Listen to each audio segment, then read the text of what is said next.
Hey you guys, welcome back to Crazy Quilting Crafts with SEK. I hope everyone is doing well. All right, you guys. So, as you can see, I got my backyard what is it called again? The backyard garden quilt done. I'm trying to make sure I have my exact, that's what it is. My exact name, which is my backyard friends. All right, you guys. So I completed my little quilt top, and it's actually not just a top; it's a whole quilt. So I completed it actually a couple of weeks ago, you guys, and I'm just getting to this video. But I completed this very quickly, you guys. Once I got started, I couldn't stop. I thought this was going to be a summer on end project, and it wound up being like maybe close to a 2 week project when I started building these blocks, which consisted of, let's see, I think it's uh, 11 blocks. I started out, um, at first it was a challenge. This kit has sat in my stash for a couple of years now, and I always wanted to get to it, and I finally did it. And I'm gonna give tribute to Miss Donna Jordan Fabrics, because we all know we lost a warrior, a quilt warrior, a quilt goat, whatever high ranking name you want to give Miss Queen Donna. She has taught the world that you can do any type of quilt. That's what she taught us. And she always stressed in many of her videos that you can do it. It looks hard and it's so easy, you guys. It's so easy. Those were some of her words that always stuck with me. So I did challenge myself with this backyard friends quilt, and I had so much fun building these. I enjoyed the different techniques that I learned, as far as using the wafer two light box, and also understanding the infusing of the blocks, block placements, dealing with autograph papers. There's so many skills you can learn. The sewing part, which gave me some relaxation at night when I had to do the naming of the insects and doing their smiles and their eyeballs. That was a lot of fun, and it was very relaxing to do those parts. So this, if you are a beginner quilter and you want to enter into applique, I would say this is a perfect kit. It's not overwhelming. You can take your time, but like I said, once I start going, I went really fast on this. I did try different methods of the applique. I did the blanket stitch, and then I did the single straight stitch, which the blanket stitch was fun to do, but I had some type of challenges on, I think it was the praying mantis and the bee. For some reason, I was not able to. Maybe I just had to learn how to maneuver, how to pivot with the blanket stitch. The straight stitch was pretty cool. That helped me move a little bit faster. But again, they both was a little bit challenging. But I like the fact that I did try both. And I'm gonna bring you guys in a little bit closer so you can see that. Let's see, I did blanket stitch with the bee, the prayer mantis, and my ladybug. I did those three with the blanket stitch. Then I did straight stitch on the rest of them. But like I said, it was a little bit challenging, but I just had to learn how to continue to pivot. I had to learn how to slow down because I'm so used to just sewing, sewing, sewing, sewing, sewing, and I am a speed sewer, so this definitely slowed me down. So this is what the quilt looks like according to the kit. I did not use the blue border. I went with my red. You guys know I love my red.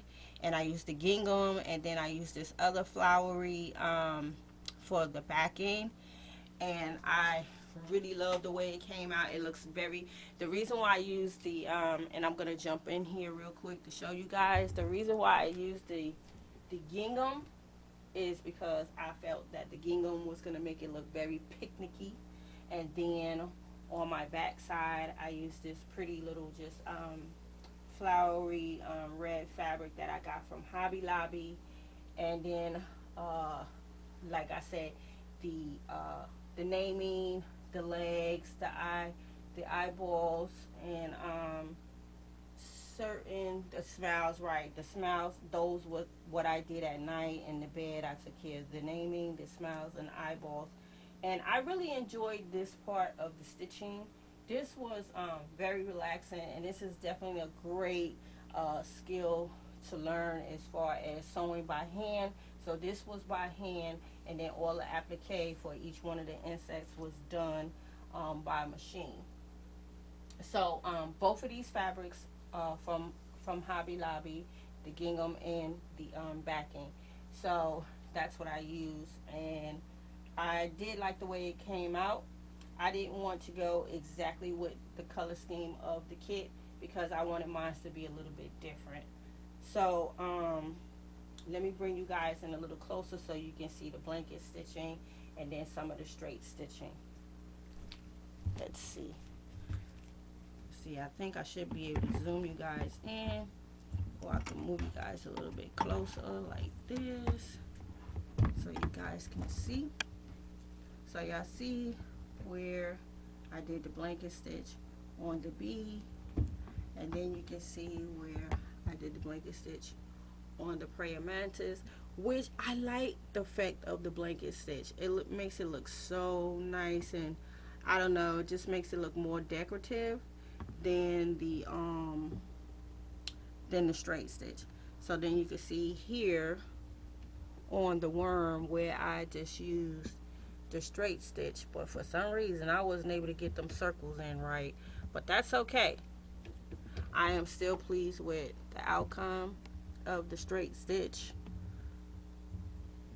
And let's get over here with the ladybug so you guys can see that blanket stitch. So remember what I said, getting around them eyeballs was the trick on this one, on most of them. But as far as the body is concerned, that part of the blanket stitch was really good.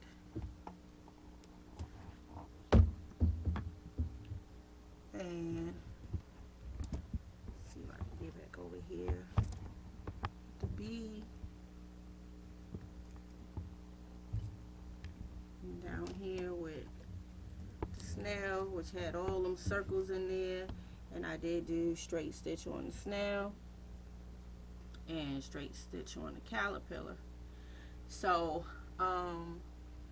doing the eyes kept me laughing because all the eyeballs was looking different, and as you can see, the eyeball part is actually little tiny buttons.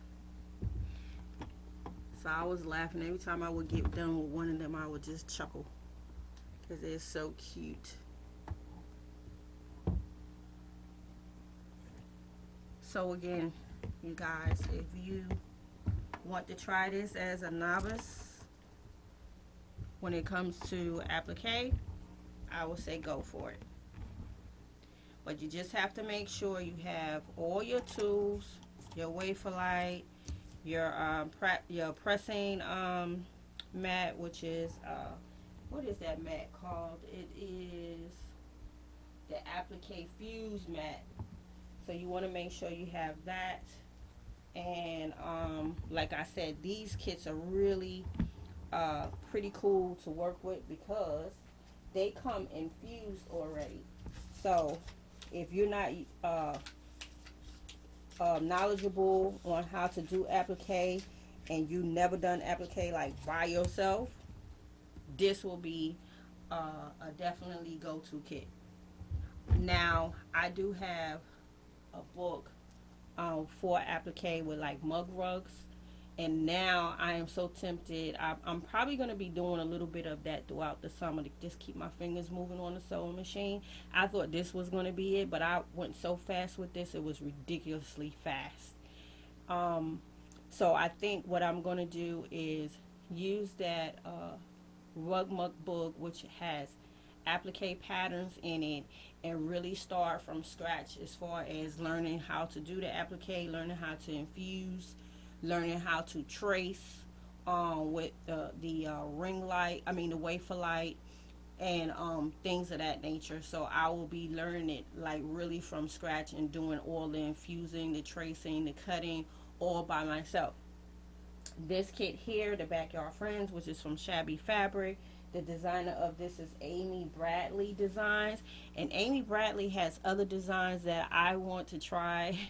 She has some cute little quilts out here. And there's a couple of them that I want to try. But again, her quilts are set up and they're definitely beginner friendly, and they do a lot of the work for you because your pieces is already cut, they're already infused. All you have to have is your ring light, your iron, and your applique pressing mat, and you should be able to get through a lot of these with breeze, right, with ease. So I wanted to share that. Also wanted to send a nice shout out to Miss Donna and the Jordan family. We are still here for you guys, and we thank you. We send many condolences out to you guys, and we just want to continue to thank you for sharing Miss Donna with the world, because she touched many lives throughout the world, in the quilting world. So we want to wish her a rest in peace journey, and continue to send out prayers to her and her wonderful family. All right, you guys. So this is SEK, the Crazy Quilting Crafter. I will see you guys on the next video. Thank you so much for tuning into my channel. And give me a thumbs up on this, you guys, and make sure you guys do share. But most of all, I hope you guys are inspired and will give it a go. See you guys on the next video. Peace.